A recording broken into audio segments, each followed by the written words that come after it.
Fantástico, afinal de contas, quem é esse quarteto? Quem são seus criadores? Fala um pouquinho quem é o criador do Quarteto Fantástico, de quem foi a ideia, quem é o pai dessas crianças. Edson, o Quarteto Fantástico ele foi criado em 61, tá? Pela dupla mais famosa aí dos quadrinhos, né? Stan Lee e Jack Kirby.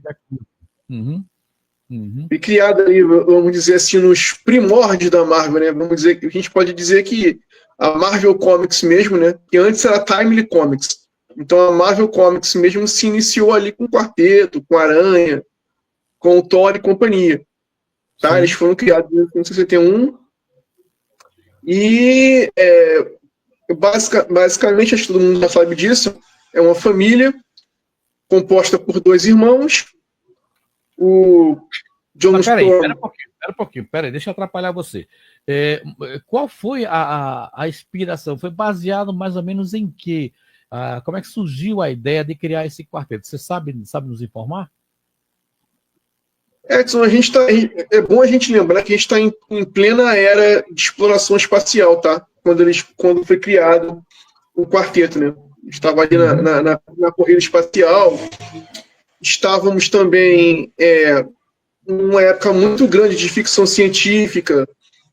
Então, tudo isso aí influenciou a dupla Lee e Kirby a criar essa família, né? Que no caso seriam aventureiros, entendeu? E tem a origem deles atrelada justamente a isso, né? A exploração espacial. Então, quando eles voltam para a Terra, eles através dos raios cósmicos. Então, foi basicamente isso daí que ajudou a inspirar o Stan Lee e o Jack Kirby a criar essa equipe, né? Eles queriam fazer algo diferente, né? Lógico, se não me falha a memória, eles foram motivados também pela criação da Liga da Justiça, entendeu? E já tinha... A Liga tinha sido criada e praticamente, como nada se cria e tudo se transforma, vamos dizer assim, no mundo da comunicação, não era de ser diferente, né? Criaram um grupo lá, vamos criar um grupo aqui, a DC criou, vamos também criar. Isso. Então o Martin Goodman, que era o cabeça da Marvel na época, né, incumbiu lá o Stan Lee e o Kirby de criar uma equipe, tá, que fizesse frente à Liga. Então eles pegaram esse mote aí da ficção científica, da exploração espacial, para, como é que se diz, criar essa equipe de super-heróis. Mas que não fosse, tá, vamos dizer assim, uma cópia da Liga da Justiça, entendeu? Que realmente o quarteto está bem longe de ser uma cópia da Liga. Eu acho que são um dos poucos grupos de personagens que não é uma, vamos dizer assim, uma cópia, né, ou um disfarce da co-irmã da DC, que geralmente, se a gente for analisar bem, boa parte dos personagens, tanto de uma como da outra, tem Capitão América, aí o outro vai e faz o Superman, aí tem o Superman, aí o outro vai e faz uma... Enfim, sempre tem essa guerrinha, vamos dizer assim, uma copiando a outra. E essa questão que você levantou é bem interessante. Nesse caso do Quarteto Fantástico, não. Você tem um grupo de familiar, que é uma família praticamente, tá? Não tem nada a ver, não há nenhuma relação com relação à Liga da Justiça, e aí, acho que isso é o que é o grande diferencial, e talvez tenha sido um grande apelo para o público ter gostado, o fato de ser uma família, de ter irmãos, irmãs, a própria questão do marido, da mulher e um amigo que terminou fazendo parte dessa família. Acho que esse foi o grande motivo que fez com que também o quarteto tivesse o destaque que tem, não, Gilberto? Não, com certeza. O quarteto ele tem muito da mão do Stan Lee. Mas tem um porém. Você falou aí que eles assim, são originalíssimos. Não é bem assim, né? 4 anos antes, o Jack Kirby já tinha criado para DC os Desafiadores do Desconhecido. Entendeu? Que é mais ou menos uma versão do quarteto da DC. Entendeu? Só que os Desafiadores, como eu te expliquei, vieram... Não, do quarteto da Marvel. Isso. Os Desafiadores vieram 4 anos antes do Quarteto Fantástico. Então o Kirby, que já tinha criado os Desafiadores, pegou muito também desse conceito e utilizou no quarteto. Só que os Desafiadores, eles não eram bem uma família, diferente do quarteto, tá? Eles eram um grupo de aventureiros que realmente, em muitos aspectos, lembram o Quarteto Fantástico, entendeu?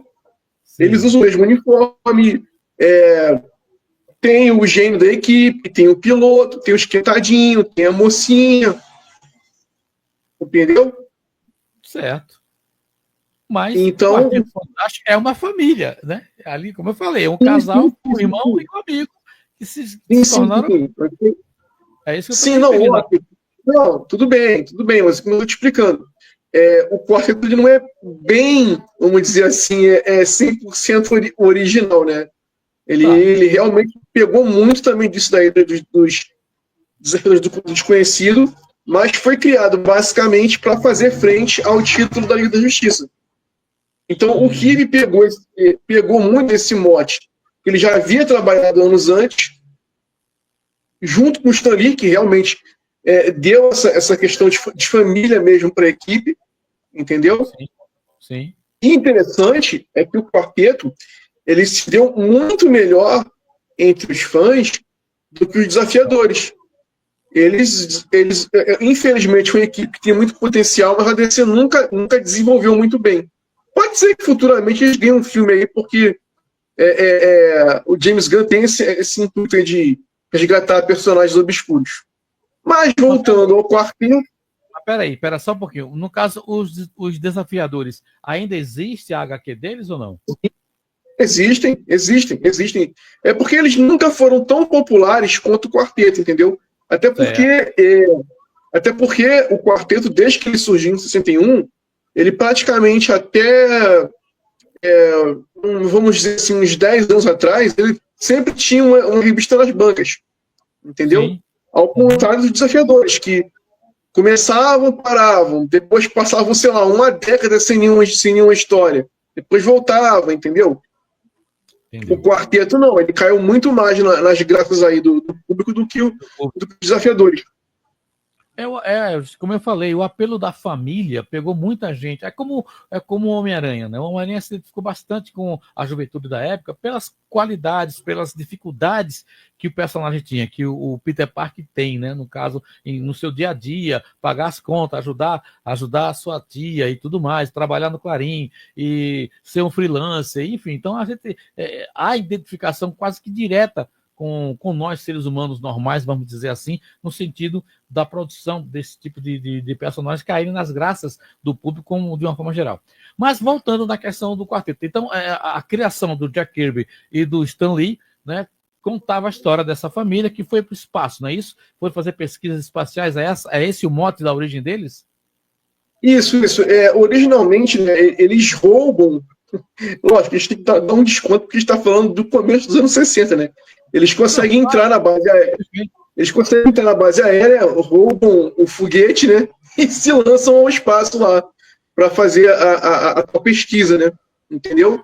Só que as coisas não saem, as coisas, para variar, não saem exatamente como eles imaginavam, né? Na reentrada, o foguete, no caso da nave espacial, perde o controle, eles se chocam com a Terra, porém, todavia, entretanto, ao invés de morrerem, eles ganharam poderes graças aos raios cósmicos que banharam o foguete durante a reentrada.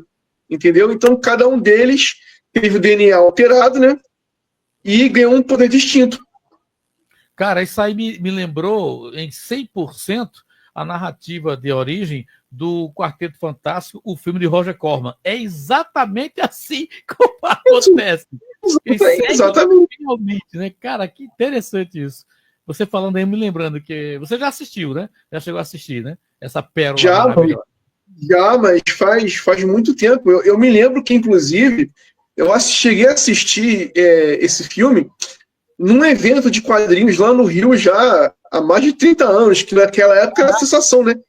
Ninguém tinha acesso a isso, né? Aí conseguiram uma cópia da fita lá, legendaram e exibiram. Aí os nerds foram loucura, né? Porque, pô, Isso aí na época era o supra-sumo, né, dos super-heróis, né, do cinema de super-herói, né?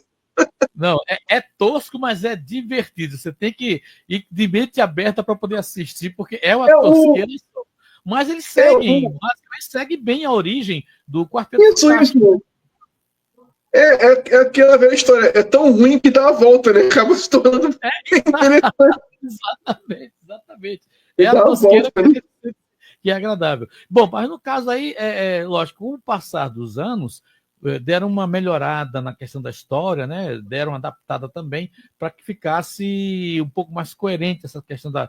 Até porque no filme, quando foi lançado em 2005, é isso? Não lembro bem. O primeiro filme que foi lançado em 2005, já vê o crescimento, a questão da própria família em si, tendo uma origem um pouco mais diferenciada no que se refere. Eles já são pesquisadores, né? Isso, a família já trabalha com essa questão. Deixa eu só um pouquinho, deixa eu girar aqui o ponteiro que vai entrar no intervalo comercial. Vou só trocar de câmera, tá certo? Segura aí só um minutinho. Lembrando que o intervalo comercial acontece para quem está vendo a gente pelo DAIO 104.9 aqui em Agreste e região, quem está acompanhando a gente pelo nosso aplicativo e também quem está acompanhando a gente pelo nosso site. Mas quem está conosco aqui no canal do YouTube não perde nada porque a girada de câmera é rapidinho. Aguenta aí que a gente volta já.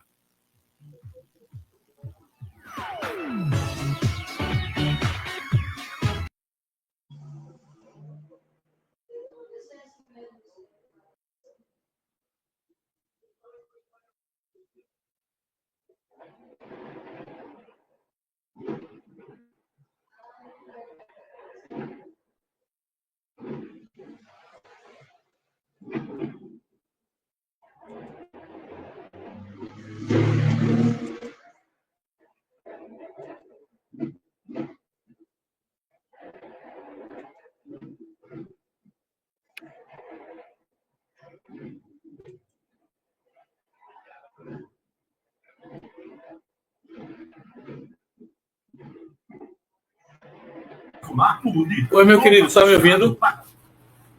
Sim. Desculpa aí, veja só, a gente vai até 9h30, tá? Porque eu estou com alguns probleminhas técnicos aqui, a gente vai até 9h30, beleza? Ok? Pode ser? Beleza, vamos lá. Mas vamos lá. Como é que foi essa mudada de... Acho que não mudou muito a questão da origem do Quarteto Fantástico nos anos para cá, ou seja, do seu lançamento até uma nova adaptação, e essa mudança foi mais para atualizar a história ou teve algum outro motivo? Não, veja, a Marvel, ela está com uma política, Edson, já há um bom tempo de atualizar as origens dos personagens, entendeu? Então, via de regra, os personagens da Marvel surgiram há 15 anos, independente da época em que estamos, entendeu? Então, por exemplo, o Quarteto surgiu há 15 anos, vamos colocar assim. Então, o que acontece? Nessa mudança que eles deram, nessa atualizada, eles realmente vão ao espaço, coisa e tal, porém, eles não estão roubando mais a nave espacial, eles vão numa missão, realmente, entendeu? As coisas não dão também exatamente como se espera, mas, lógico, tudo de maneira oficial. Eles já são realmente pesquisadores. Eu não sei te dizer se, por exemplo, o John Storm, por exemplo, ele também se encaixa nesse quesito, mas o Coisa, ele é o piloto profissional realmente. O Reed é um pesquisador cientista. A própria Sue Storm também é uma pesquisadora também, se não me falha a memória. Então eles deram vamos dizer, uma atualizada nesse sentido, porque eles saem mais do âmbito de serem aventureiros para se tornarem realmente cientistas. Eles acabam se tornando aventureiros por força da ocasião, né? Porque eles sofrem o acidente e acabam usando os poderes deles para N motivos. E é essa versão, 90% de chance, de ser a que nós vamos ver no filme atual, entendeu? Eu não tenho... Oi, pode falar. Não, conclua. Eu vou fazer uma pergunta que não tem muito a ver, mas conclua. Já não tem aquela pegada, por exemplo, de adolescentes e estão se aventurando, como foi na questão do último filme, vamos dizer assim, entendeu? Que tem ligações, não, já é uma pegada mais adulta mesmo, entendeu? Certo, ok. A minha questão, né, tem a ver e não tem com a questão do quarteto, mas é o seguinte, eu ganhei um encadernado lá do nosso querido amigo em comum que a gente tem, que é o Tony, lá da The Dragon Shop. Valeu, Tony, brigadaço. Que conta a história de um Tocha Humana, só do Tocha Humana, que não faz parte do quarteto. Eu queria que, se você pudesse, né, lógico, desse uma pequena pincelada e, numa outra oportunidade, a gente poderia abordar mais sobre esse personagem. Mas só me esclarece essa dúvida. Ele era um androide, ele era um mutante. O que era esse personagem? E ele realmente surgiu antes do Quarteto Fantástico? Esse Tocha Humana? Sim. O Tocha Humana original, o Jim Hammond, ele surgiu na Segunda Guerra Mundial, tá? Ele faz parte da Time Comics. Ele surgiu na mesma leva do Namor, do Capitão América, lá atrás, ainda lá no finalzinho dos anos 30, início dos anos 40. Ele era um androide que ele, inclusive, aparece no Capitão América, o Primeiro Vingador. Talvez você se lembre dele, que ele tá naquela cúpula de vidro. Isso você vai lembrar. De quando o Steve Rogers está na Feira Mundial de Invenções, o primeiro Capitão América mostra. Ele aparece naquela cúpula dele lá. É aquele androide, tá? O criador dele, o Phineas Horton, criou um androide que tinha um defeito. Quando ele entrava em contato com o ar, o corpo dele pegava fogo, mas sem se destruir. Sim. Entendeu? E aí esse androide lutou ao lado do Capitão América, do Namor, ao longo da Segunda Guerra Mundial. Depois disso... Não, tá bom, não precisa entrar mais em detalhe, não. Eu só queria saber. Ele é antes do Quarteto Fantástico. Ele é pelo menos 20 anos antes do Quarteto. Depois, bem depois disso, o Stan Lee resolveu criar uma versão nova desse personagem. Entendeu? Pegou o nome do personagem, mas numa versão completamente nova, que é a do Tocha Humana, né? Do John Storm. Entendeu? Legal. Eu acho que seria interessante a gente aproveitar esse momento, né, esse aquecimento do Quarteto Fantástico e trazer à tona esse personagem. O que é que você acha da ideia? Bater um papo sobre ele, fazer uma live sobre ele. Claro. Pode ser. Eu já vou aproveitar, vou dar uma relida no encadernado, que eu fiquei muita coisa que cita lá também de um outro, parece que são dois. Bom, mas isso é um papo que a gente depois acerta direitinho. Deixa eu voltar aqui para o estúdio, porque já terminou o intervalo comercial, para a gente dar conta desse bate-papo.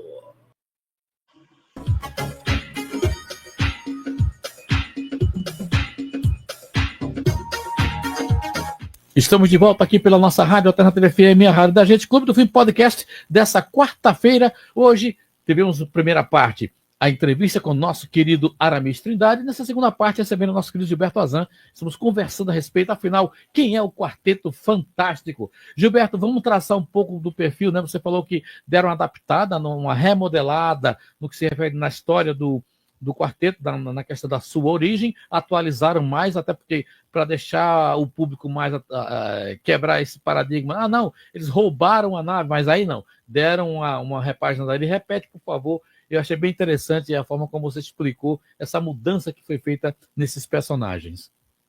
Isso, Edson. Originalmente, né, o Quarteto Fantástico eram 4 jovens adultos, né, para não dizer adolescentes, e roubaram, né, essa nave, esse foguete experimental, foram até o espaço, e na hora de voltar, tiveram um problema, né, com a nave, e a nave, na reentrada, foi banhada pelos raios cósmicos, e ao se chocar na Terra, ao invés deles morrerem, cada um deles ganha um poder diferente.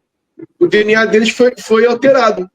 Na versão atual, eles não roubam a nave, né? Eles realmente são, vamos dizer assim, cientistas, no caso, né, astronautas, que são enviados pela NASA numa missão espacial que acaba não dando certo. Tá?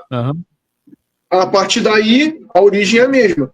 Eles realmente são atingidos pelos raios cósmicos e ganham poderes. Mas a questão é que eles deixam de ser aventureiros ocasionais para serem cientistas que se tornam aventureiros pela força das circunstâncias, tá? O Coisa, ele realmente é piloto profissional realmente, tá? Tanto é que ele sempre pilota as naves. O Reed Richards, ele realmente era e continua sendo um cientista, A Sue Storm deixa de ser apenas a namoradinha dele para se tornar realmente uma pesquisadora. Ela acaba tendo também ter inserido nesse contexto. Eu só não me recordo realmente se o John Storm acaba de gaiato, vamos dizer assim, ou se ele tem alguma função prática realmente na nova origem. Tá? Essa eu vou ficar devendo. Porém, eu acredito que no filme realmente cada um vai ter a sua função mesmo.